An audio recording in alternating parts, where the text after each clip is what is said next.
Hello बच्चों, आज हम लोग करेंगे exercise 11.2 area related to circles example solutions के अंदर क्वेश्चन नंबर 8 करेंगे बच्चों। क्वेश्चन नंबर 6 तक 7 तक भी ऑलरेडी डन हम लोग कर चुके हैं। आज हम लोग यहाँ से कंटिन्यू करेंगे क्वेश्चन नंबर 8 से। तो बच्चों क्वेश्चन नंबर 8 क्या बोल रहा है? If the length of an arc of a circle of radius R, if the length of an arc of a circle of radius r is equal to that of an arc of a circle of radius 2r, then the angle of the corresponding sector of the first circle is double the angle of the corresponding sectors of the other circle. Is this statement false? Why? तो बच्चों इसके अंदर ये कह रहा है कि हमारे पास यहाँ पे दो सर्कल है। मान लीजिए एक ये सर्कल है और इन दोनों सर्कल्स का जो रेडियस है, एक का रेडियस r है और एक का रेडियस 2r है। तो मान लीजिए हमारे पास ये एक सर्कल है जिसका रेडियस हमारे पास r है, इसका रेडियस r है, इसको हम सर्कल C1 मान लेते हैं। दूसरा एक और सर्कल हम लोग लेते हैं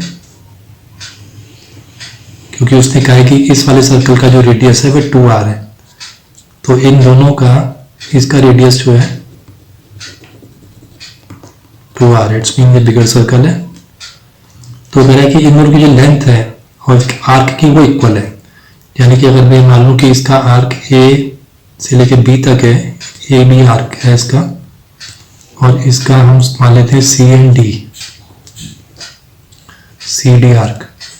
तो वो ये कह रहा है कि ये जो आर्क है ये दोनों लेंथ इसकी सेम है। इसकी AB आर्क AB जो है वो, इसका मतलब इसका AB arc is equal to CD, हम इसको CD आर्क मान रहे हैं, वो कह रहे हैं CD के बराबर है।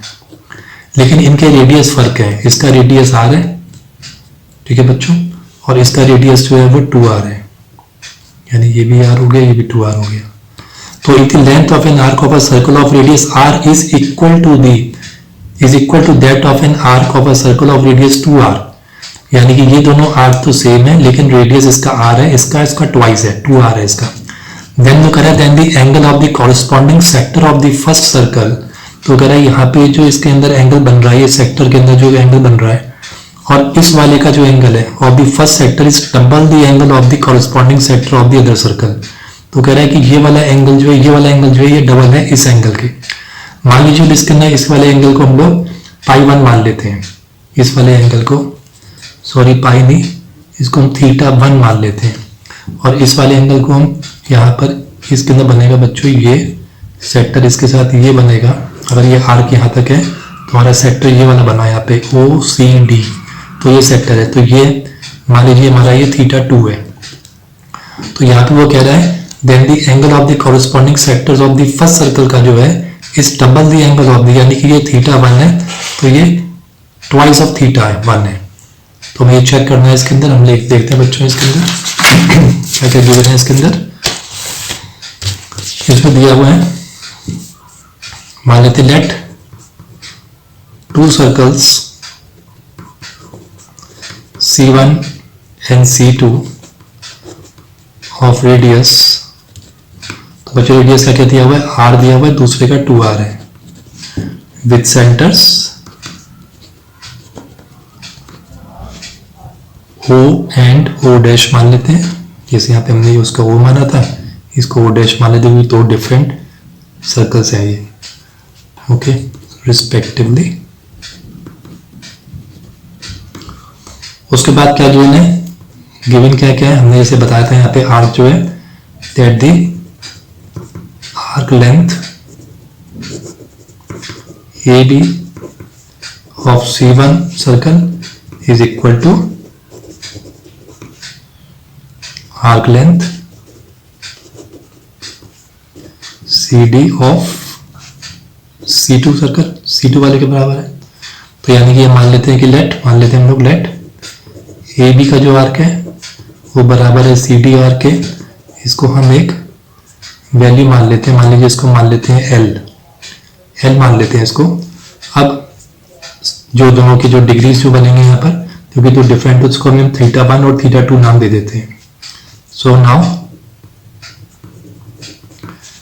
let θ1 be the angle subtended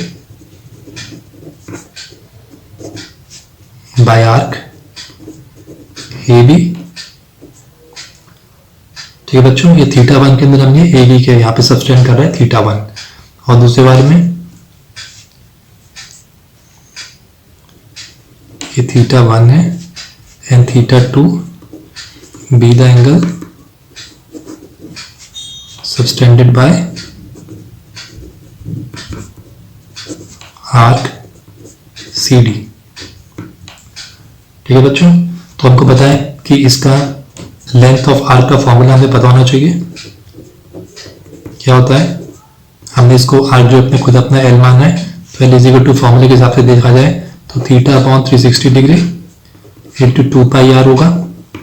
कौन से वाले का, C1 सर्कल जो है उसका, और दूसरे वाले का देखा जाए तो इसका ए बी हो गया, और हम इसको यहाँ ब्रैकेट में कर देते हैं जो है कम है, सी डी का भी एल है, इसका हमने एंगल θ2 माना है 360 डिग्री आ जाएगा इंटू 2 इंटू पाई इंटू, अब बच्चों इसका रेडियस जो है, यहाँ पे इसका रेडियस पहले वाले का तो आर था, पहले वाले का रेडियस आर था, सेकंड वाले का 2r है, तो in place of are I can write 2r here. तो यहाँ पे देखा जाए तो ये कितना हो गया, θ2/360 इंटू 4πr। हमारे पास दो वैल्यू आ गई आर्क की, एक तो ये आ गई L is equal to this and दूसरा एल इज इक्वल टू ये आ गई मेरे सेकंड वाले ट्राइंगल का आर्क की वैल्यू। तो बच्चों इसको हम देख लेते हैं कि इनके जो ये फर्स्ट इक्वेशन हो गई हमारी, ये सेकंड इक्वेशन हो गई। अब देखते हैं कि इसके एंगल जो है वो एक दूसरे के डबल है, इक्वल है, कैसा है देख लेते हैं। इसने डबल जो बता रहा है वो है, बराबर है कि ग्रेटर है, 2 टाइम्स से 3 टाइम्स से, ये देख लेते हैं इसके अंदर। तो यहाँ पे इक्वेशन से फ्रॉम इक्वेशन ले लेते हैं, कंपेयर कर देते हैं।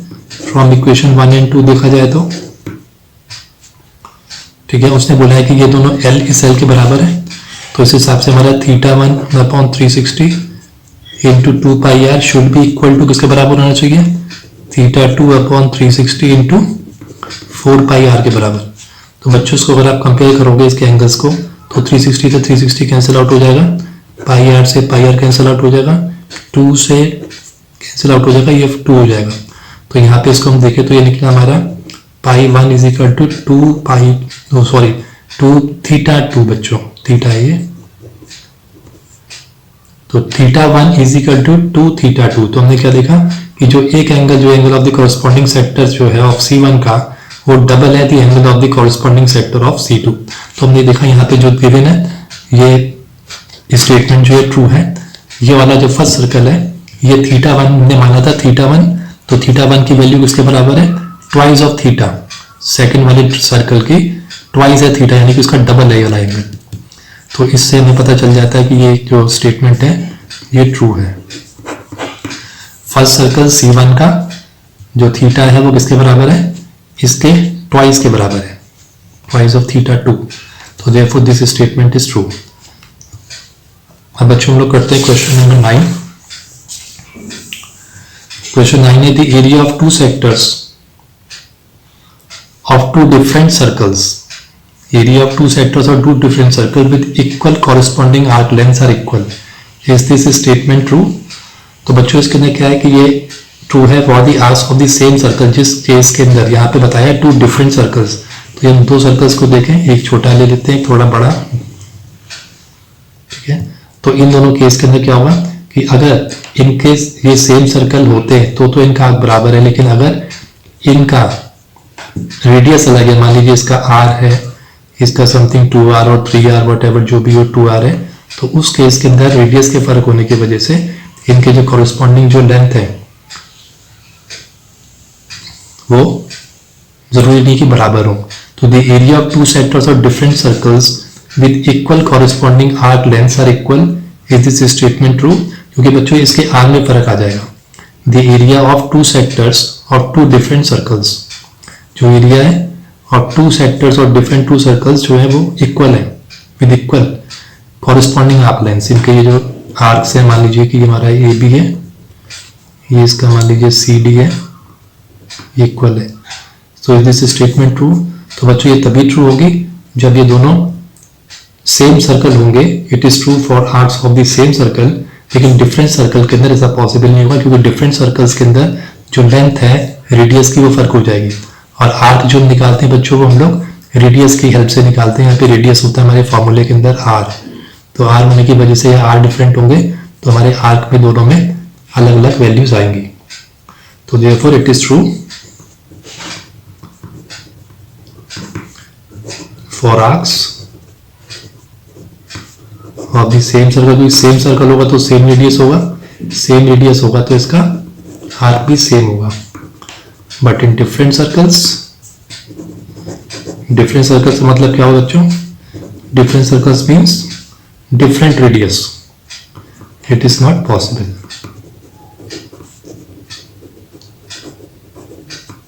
So therefore this statement is false. अब आते क्वेश्चन नंबर 10 पे। The areas of two sectors of two different circles are equal.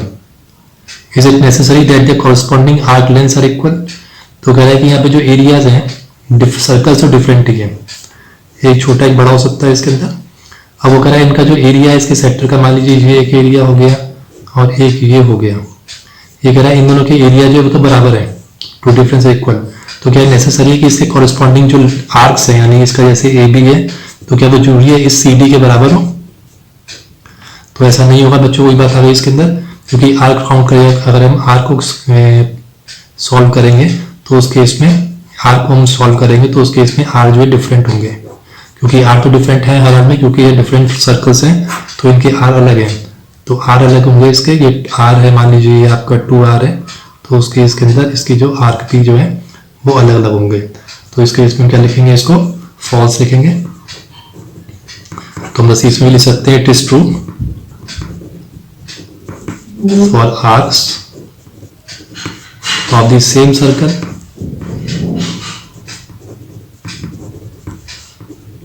But in different circle के केस में क्या होगा, अगर सर्कल्स डिफरेंट हो गए, रेडियस अलग हो गए, तो इट इज नॉट पॉसिबल। तो चाहे सेक्टर दोनों के एरिया बराबर हो, लेकिन अगर रेडियस फर्क है तो इनके आर्क में फर्क होगा ही होगा। So it is not necessary that the corresponding arc lengths are equal.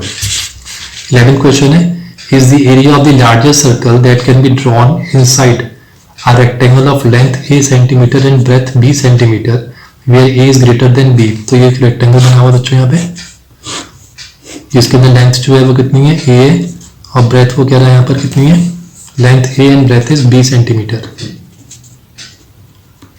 तो कह रहा है is the area of the largest circle. अब इसके अंदर सबसे लार्जेस्ट सर्कल जो बनाएंगे तो वो कह रहा है इसका जो एरिया जो होगा इस लार्जेस्ट सर्कल का is the area of the largest circle that can be drawn inside a rectangle के अंदर ड्रॉ करेंगे जिसकी लेंथ और ब्रेथ ये है, तो क्या इसका एरिया जो है वो पाई बी स्क्वायर सेंटीमीटर निकल के आएगा। तो बच्चों इसमें देखिए इस रेक्टेंगल के अंदर अगर हम ये सर्कल ड्रॉ करेंगे तो इसका जो डायमीटर होगा वो इसके ब्रेथ के बराबर होगा, बी के बराबर।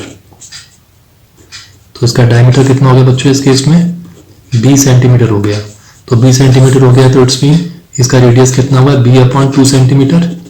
तो इसका हम एरिया निकालें, देयरफॉर इसका हम एरिया निकालें तो क्या होना चाहिए, पाई आर स्क्वायर। तो area is equal to pi into r की जगह पे हम कर देंगे b/2 इंटू b/2। तो ये हो जाएगा हमारा b² पाई/4।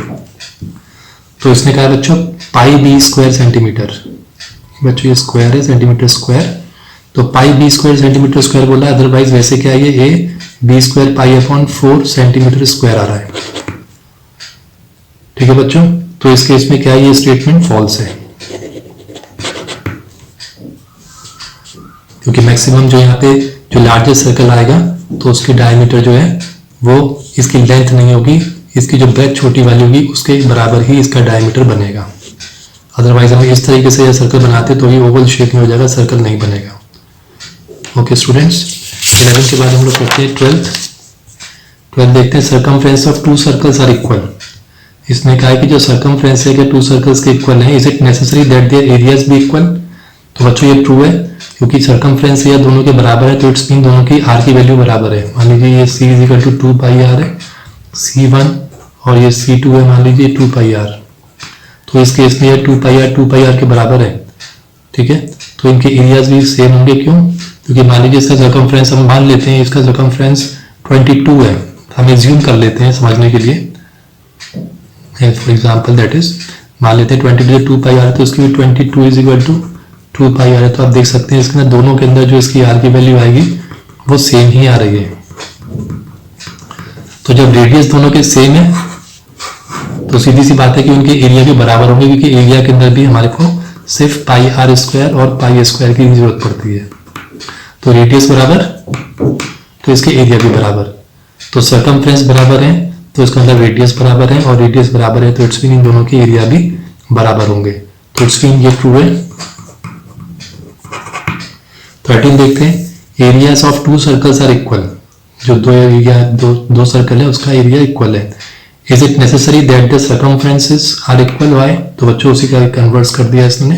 तो ये पूछ रहा है कि क्या इसके बराबर होंगे, तो सीधी सी बात है या एरिया दोनों के बराबर होंगे तो उनका रेडियस भी कॉरेस्पॉन्डिंग रेडियस भी इक्वल होंगे, और रेडियस बराबर होंगे तो सीएम को पता है कि सीएम कैसे निकालते हैं, और सर्कमफ्रेंस 2 पाई आर से निकालते हैं, यानी रेडियस की हेल्प से निकालते हैं।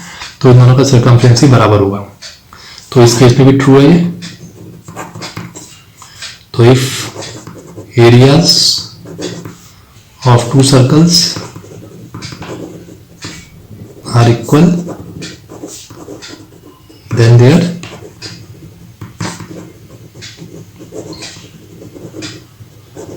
corresponding radii are also equal. So अगर इसके रेडियस बराबर है so then their circumferences are also equal to each other. Question number 14 करते हैं बच्चों। अब हम लोग करेंगे बच्चों question number 14। Is it true to say that area of a square inscribed in a circle of diameter p centimetre is p square centimetre square? Why? तो बच्चों यहाँ पे देखते हैं, ये कह रहा है कि एक सर्कल है उसके अंदर एक स्क्वायर इंस्क्राइब्ड है। मान लीजिए एक स्क्वायर है, तो कह रहा है it is true to say that area of a square, जो एरिया ऑफ अ स्क्वायर जो है इंस्क्राइब्ड इन अ सर्कल जो है और डायमीटर, तो इसका डायमीटर बच्चों कितना है, हम इसको इस तरह से ले सकते हैं डायमीटर इसका, तो डायमीटर p सेंटीमीटर है।